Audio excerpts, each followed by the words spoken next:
Hey everyone, welcome back to Outtakes. I'm Dan, this is Gary, and this is I'm Steven.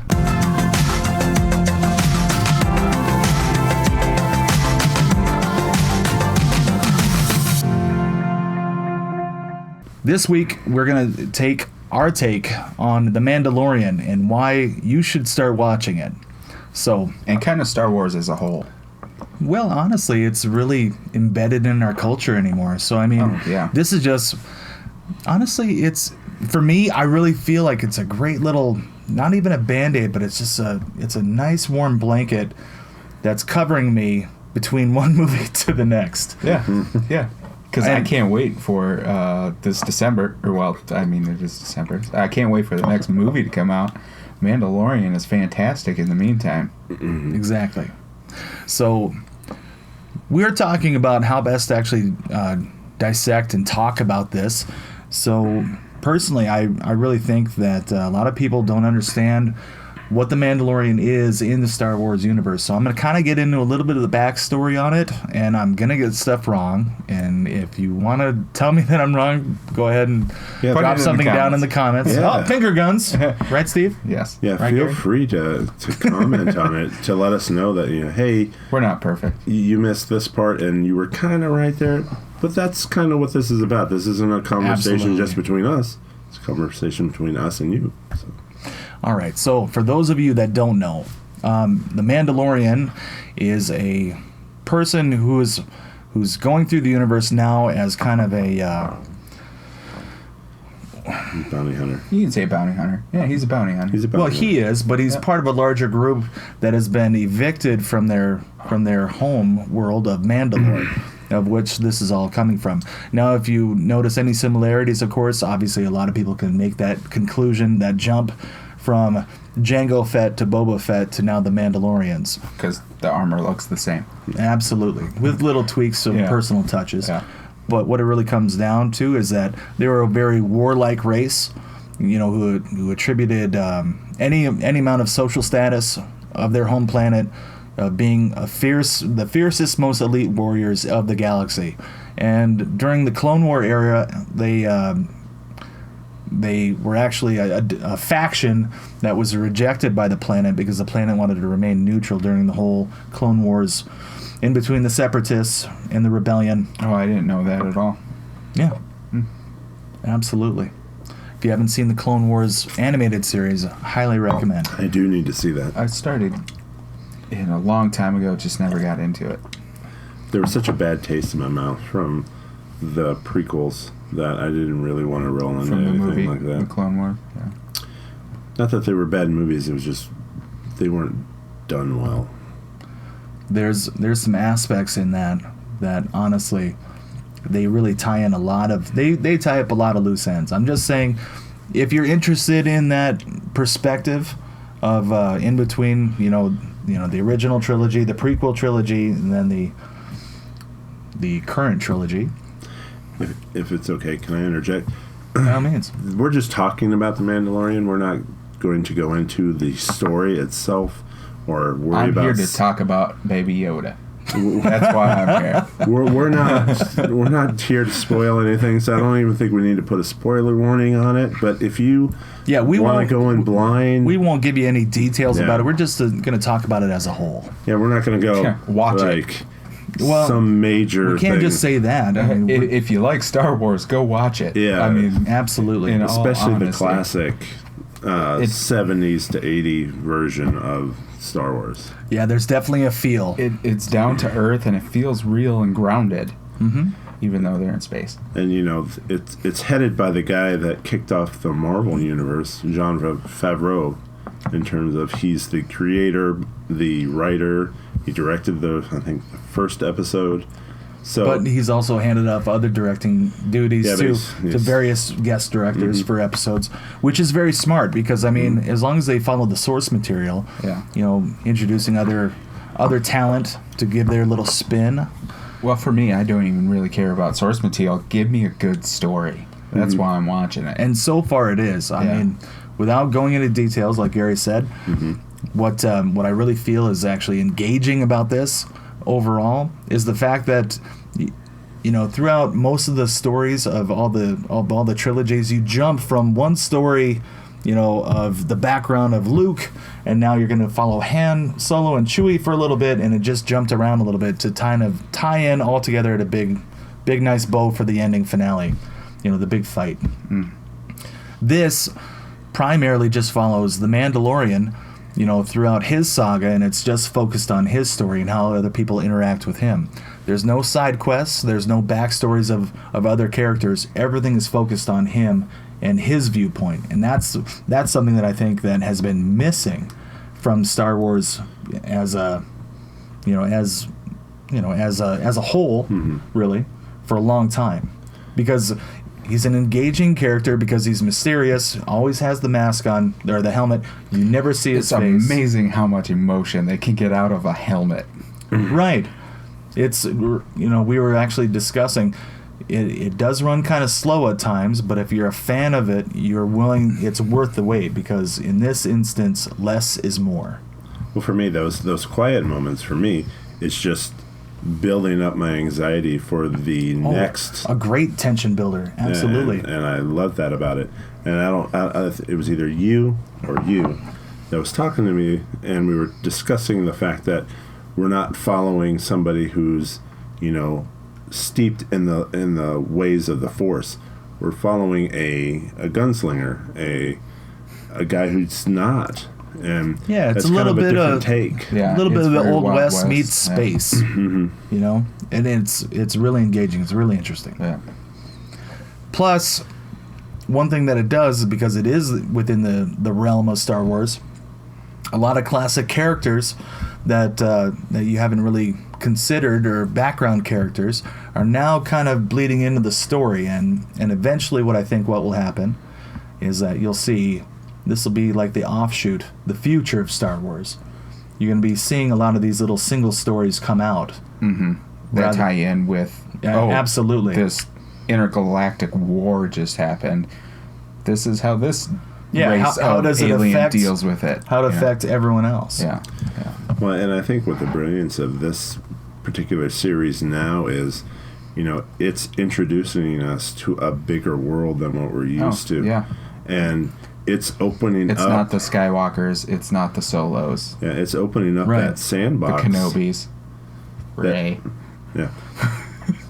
It's opening up that sandbox to where you can play wherever in Star Wars, because you've already been introduced to this character or this port or that city or this thing. It's kind of interesting. Well, furthermore, to add on to that, it touches on things where a lot of people don't consider. If you look at the main stories that there's always been, there's other stories out there that they haven't even touched on yet, that they can bring in and interweave between the stories to gain a little familiarity, so that people will be satisfied, but at the same time open up entire new dimensions. I think Disney and as a whole, I think they're really doing it justice. They got a winner for sure. Absolutely. Yeah.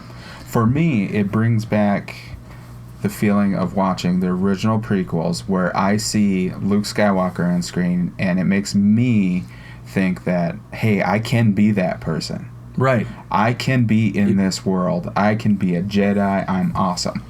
And then, we got so mythical with the figures of Jedi and Sith, and now it's like, oh, this is kind of blown out. I don't see myself in this world. But the fact that this one, The Mandalorian, is so grounded, I see myself again. Well, this is why worlds. It's even more realistic than before. Before, it was always about the fantasy. You just touched on it. Yeah. You have the Force, the light, then you have the Sith, the dark. And the constant struggle, light versus dark, and the balance of it all, right? The whole premise of the idea of the Force itself. The Mandalorian, probably one of the smartest aspects of the show that I really like, is just the fact that it just lives firmly in that gray area. It's some vague thing that they kind of know about. Yeah, he's kind of a bad guy, but he's kind of a good guy. Yeah. And then, I think of course, he's a survivalist. I mean... Oh, absolutely. I think a good guy with a good heart, but he's just done what he had to make it this far. And, of course, don't forget Baby Yoda. Yeah, Baby Yoda. Baby Yoda. Oh man. Man, I'm buying all the figurines. Although, Yeah, there'll at least be one of them coming up here soon. As soon as they sell stuff. Yeah, which isn't until like May of 2020. yeah, the Funko Pops don't come out until May. Oh man, But is he really a child? He's 50 years old. time is relative. I know. He's a child in Yoda years, So, or tridactyl years, or whatever you want to call them. do we want to dive down Which is the Baby Yoda trap and try to go in where we think that he's At one from, point or- in the canon of Star Wars, Yoda was quoted as saying, "When 800 years old, you reach." 900. Oh, 900. at that point. Yeah. At that Oh. point, right? Mm-hmm. Yeah. So I mean, right there. On At Dagobah, I think he dies Exactly. at 900. So ish. yeah, well, yeah. No, I mean, Once it's you not- get up it's there, not you narrowed- quit counting. not narrowed down. I mean, when you live through the centuries, the millennia Yeah. of space, but still a beloved character no matter what. And now the rebirth. I mean, a lot of people, they debate whether to call it it's Baby Yoda or it's the child as it's referenced in the show, but Yeah. everyone's going to call it Baby Yoda. Yeah. I've even heard the Mandalorian. I don't care what you call it. It's the Baby Yoda show. But I mean, absolutely, Gary, you were right. Gary said earlier, and I'm going to quote him on this: Disney is just printing money There you go, Steven said that. hand over fist. Well, and everybody gets wrapped up in the Baby Yoda thing, and he's cute and all, and he's great. But for me, it's the story of the Mandalorian that keeps me coming Yeah, back. for us old guys. The new ones, the kids, are like, I love that baby character. Well, I'm in. He's the R2D2 Yeah. or The BB-8. the BB-8s. Yeah. And we won't go in the other. Well, they do follow the Concept. formula of the cute sidekick, and this absolutely qualifies. Yeah. Mm-hmm. Which But- is going to get all the kids hooked, But I feel The like kid at Heart's Yeah. hooked. Yeah. Just saying. But I feel like Baby Yoda is seamlessly integrated into this world, and it's not forced upon us. I think when Jar Jar was introduced to us, it was kind of forced upon us. Yeah. And the little furry guys, Ewoks. Ewoks. Yeah, I blanked. Do you think it's better that he is a baby and he's not talking? And he is so vulnerable that this bounty hunter has to keep, picking him up and putting him over here. Tiptoeing that line there, but Yeah, but I So mean... as a character, without getting into too much detail or giving too much away, essentially, Baby Yoda is a 50-year-old sentient being who acts very toddler-esque. Toddlerish yeah. I think in a it's- sense. But I mean, would we be watching it if he was, a teenager? Like the Teen Groot. Where Yeah. it's It's not kinda a off-putting. it's not a Would it- or would it symbiotic. be weird? It's not a symbiotic relationship so much that it would work with different ages. I think you're right. I think it has to be Baby Yoda because Yeah. that way, even though you have if you take it as an example of a small child, well, a small child is defenseless. Yeah. It's helpless. Yeah. You are obligated to help a small child if there's no one else there. And the idea of the Mandalorian becoming this foster parent to this being is really engaging as a story, just because it contradicts everything who he is as being a bounty hunter, except for the fact that in somewhat of the canon, throughout wartime and everything, it was very common for Mandalorians to accept an orphan of war if they would accept them as their own son or daughter if they thought that they had tenacity, if they were ambitious enough, if they were strong enough. That is the way. That is the way. That is the way. Very popular catchphrase. So to sum up, Watch it. Watch it. well, yes. no, I mean, Get a free trial. Just get through all... What is it going to be? 13? I think 20 it's 8. episodes? This first one's No, I 8. mean, how many are they making? in the I don't season, Yeah. I think it's go until open-ended. they kill it. Really? I thought they announced that it's going to be like 13. well, we're undecided at that point. That's something that you can actually, if you're interested enough, you can research and find out. But either way, for what we've seen so far, absolutely worth it. I'm in. Well, for me, I think the closest, the biggest compliment I can give it is, it gives me that Firefly feeling that I had when I was watching those episodes. Anybody? Nerd. Yeah. I love Firefly, and I like the fact that it was very focused on just the main characters, and it had kind of a cowboy / space feel to it. And I feel like they've captured that in here without going. They didn't go the comedic way; they went the dramatic way. Well, that's kind of an aspect that I think that's been missing from the universe for a while. I mean, the problem with some of like the prequels is that if you really look at it, I don't think that they actually explored the drama of Anakin Skywalker becoming Darth Vader.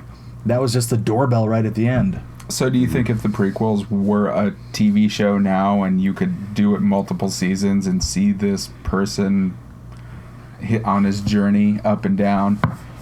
If you look at the technology of the time, the technology was groundbreaking, New aliens, new adventures, new worlds.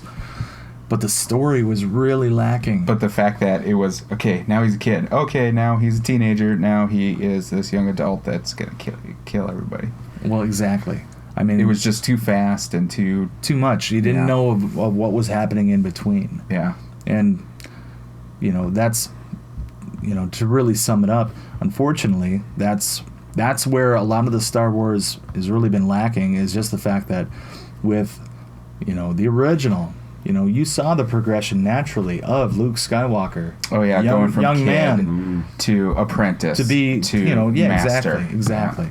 And that was a very real transition where people could actually look at it and think, yeah, no, I totally get that. Mm-hmm. But it's the gaps. Yeah. And that's what the Mandalorian really does. I mean, as far as like a patch or a Band-Aid, for if you're a Star Wars junkie, it does a great job. I mean, it really does. You see aspects and characters and monsters that you never considered before within the realm of some of the Star Wars universe. It's a spoiler, but yeah, I was thinking of a scene that made me laugh.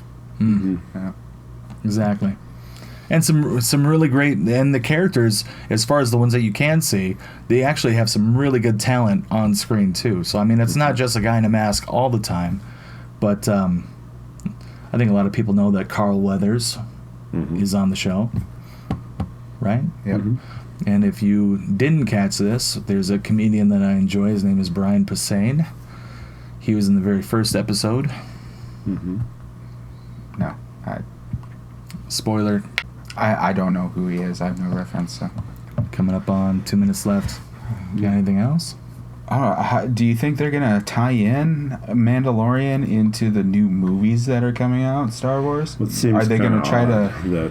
I think it'd be foolish if they didn't. I'm not saying that he would be is the Mandalorian going to appear in the background of the... What's this new Star Wars movie called? I forget. Rise of Skywalker? Yeah, that's it. Yeah. I think it's a little too late to get him into it now. And it doesn't really tie in with the universe that they're in, because this is way past Return of the Jedi. Well, maybe it's a retired Mandarin or Mandalorian. Not me. Not me. Hey, you started it there, bub. Don't be pointing fingers. Don't throw your mistake on me now. That's so great. You can see where we laughed. That's awesome. Yeah, click the speaker. Oh, yeah. Well, that's good stuff right there. I forgot what. Do you guys want it to tie in to the movies? Honestly, to the saga? What I really think that The Mandalorian could be is, they'll have however many seasons of it, and then, through a natural story arc, eventually, they're only going to be able to take anything so far. Yeah. And unfortunately, when that day comes, we'll have to say goodbye, just like we've had to other movies, other franchises, other characters that that have been beloved.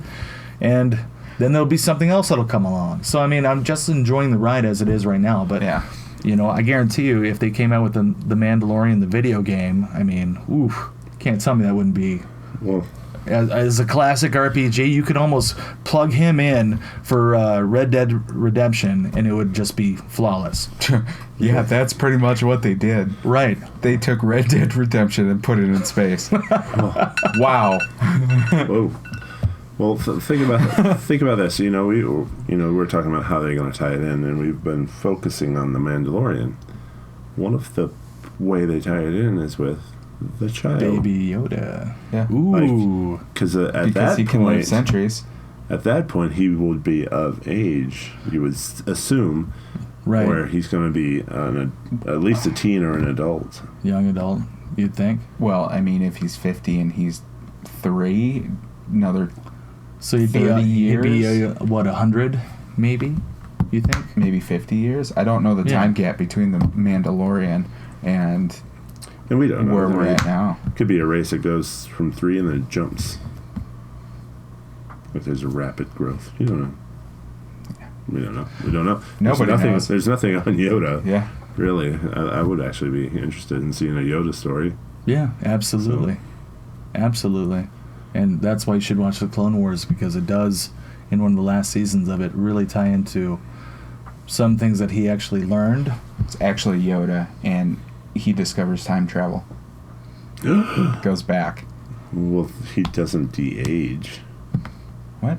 In time travel, you don't de-age as you're... No, I was going to say Baby Yoda discovers time travel Right. in The Mandalorian, goes back, and lives out his life It showed up. as Yoda. No, that would be very unsatisfying. Done. Right? No. Story complete. Please don't interject Doctor Who film strategy theory into my Star Wars universe, sir. Imagine this. Yoda goes to the clone thing. They clone him, make Baby Yoda. Uh-huh. Baby Yoda goes back in time Yep. as Yoda, and he's just cloning himself Paradox. over and over again. Yeah. Trapped in this weird paradox. Yep, that's it. Round and around for Yoda. Well, Paradox is... as Yoda much... is his own creator. That's Ew. actually in a book by Chuck Palahniuk. It's really good. Is it? Yeah. Very interesting idea. But I think for the most part we've probably gone as far as we can without really starting to get into plot points and points of interest as far as the Mandalorian goes. I'm sure maybe in a future take we might do that, just given enough Maybe time when for it's done, the everyone to first watch. Yeah. Yeah, we'll revisit it. What was our setting for spoilers? Was it like a month? TV shows I gotta think TV shows are different, right? Well, that's just it. We don't know. Everyone It's 2 can weeks watch a for the movie. movie. 2 weeks for a movie, yeah. I But was with thinking- a see it in TV the theater. show, that really comes out into question, because not everyone's gonna want to shell out $13 a month when they could just shell out $13 for one movie. Yeah. Or they go, here's $13. That series has now ended, and now I can just binge it the whole thing. Right. as one. And that's the Netflix mentality. Side note, do you think Mandalorian would be different It's if we could $7. binge it? If we had all, say, No. 20 episodes No. and we got through the whole thing, would it be as good as this waiting for No, it? it hits different. This is like me being a kid watching TV again. And having my to favorite wait show, for an I had to episode. wait for the next Yeah. episode to come out. It's the anticipation which really drives it, so I'm hyper focused on what I'm watching. And here's the thing: it gives them time to develop other things while while you're waiting those 8 weeks or however this is going to go, waiting for the next Mandalorian while they're developing Kenobi behind the scenes, or if they're developing a Boba Fett thing. I don't know if that's Right. true or not. It gives them time to continue to build up their new stuff. The stuff that Absolutely. they're going to put on Disney Plus exclusively. I Like, get that, but as a viewer, would it change your opinion if you could see them all? I would be disappointed that I shot through eight episodes in a day, and now I have nothing to look forward to until a year later. I agree with that. I just wanted to get it out. No, I love that's- this concept. Yeah. That's the psychological aspect of binge watching. Yeah. It's like you feel so unsatisfied because you got this enormous dopamine hit for this huge gamut of time, Uh-huh. and now you're left with nothing. Yeah. And it's not just the Mandalorian that I feel this way. I feel like the same way watching the Jeff Goldblum show. You know, I see the end of it, and I'm like, I want to see the next one. But now I have to wait. Now you So have that to wait. anticipation for the next one. And, you know, not everybody's going to like the Jeff Goldblum show, but I love that guy. So I have the same opinion about Doctor Who, and it's been years since they've made it. sorry, man. I know. Someday. You know Jeff 2020. Goldblum, that's right. He had this weird bug. What? What's wrong with you? Just, I love Jeff Goldblum. I know you want to You buy. kidding me? Oh, yeah, that's right. You I wanted to buy the pop. Okay. Yeah, I that's awesome. Yeah. Well, I'm sure this part will get caught up to it, so I'm just going to jump in right here. So, hey, that's all of our take this week on The Mandalorian. We'd love to hear your guys' opinion. Absolutely. And if you would like to subscribe, go right ahead. If you don't, that is fine too. Absolutely. Doesn't matter. Because we're going to be here regardless of you watching or not.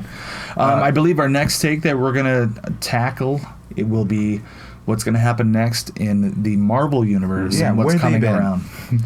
Well, we'll have to Give wait me and something. see. We'll have to Black see. Widow. It's not enough. Give me All right. something more. Black Till next Widow. time. See you guys. This is Dan. This is Gary. and Steven.